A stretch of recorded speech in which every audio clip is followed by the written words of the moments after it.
In che ad un anno sta il funeral del Giuseppe Sant'Ambrogio dit Bassan. Giuseppe Sant'Ambrogio, nome comune per i nostri paesi, anzi Giuseppe per tutta Italia, o forse tutto il mondo. Sant'Ambrogio cognome comune per essere a Milano dintorni, anzi cognome che richiama il patrono di città e diocesi, e al di fuori del paese persona penso pressoché sconosciuta se non ai parenti.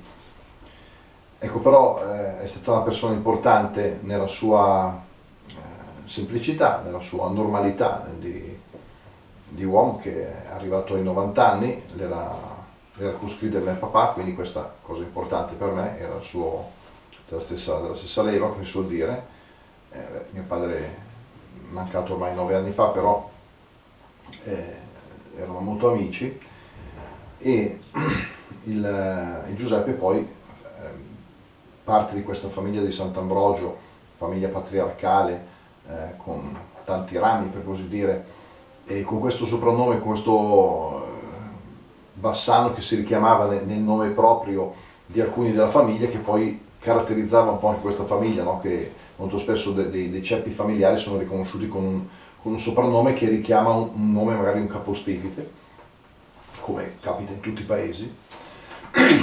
E poi Giuseppe era fratello del Carlo Sant'Ambrogio, che fu sindaco di Padre Andugnano negli anni 50 e che aveva tradotto le poesie di Giuseppate Rotondi in italiano, pubblicate da noi come Nos Paese, come Fiera del Dugnan, circa oltre 15 anni fa. Ora ho voluto mettere una camicia, una cravatta che furono di mio papà, e il quale chiamava con un diminutivo appunto Giuseppe, e gli ho voluto fare questo epitaffio. Scrivida proprio il 7 aprile 2021 per il Giuseppe che però è morto alla sera del venerdì santo. Non a caso ha fatto proprio, diciamo, la Pasqua. Per il Giuseppe Bassan, epitaffio.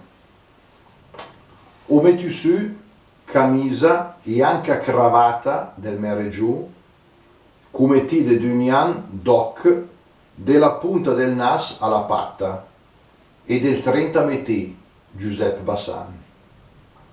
Per ves precis, diceva il Bassanela o il Bassanin, parlante de ti e il me pa. La tua figura in bicicletta, quella de ti in la mente sempre me resterà. L'immagine la dis no però, tu scos di rob perché te sereti importante. Me resten in del cervel e in di os, e ti te set in compagnia di Sant. Ciao Giuseppe e ciao a tutti.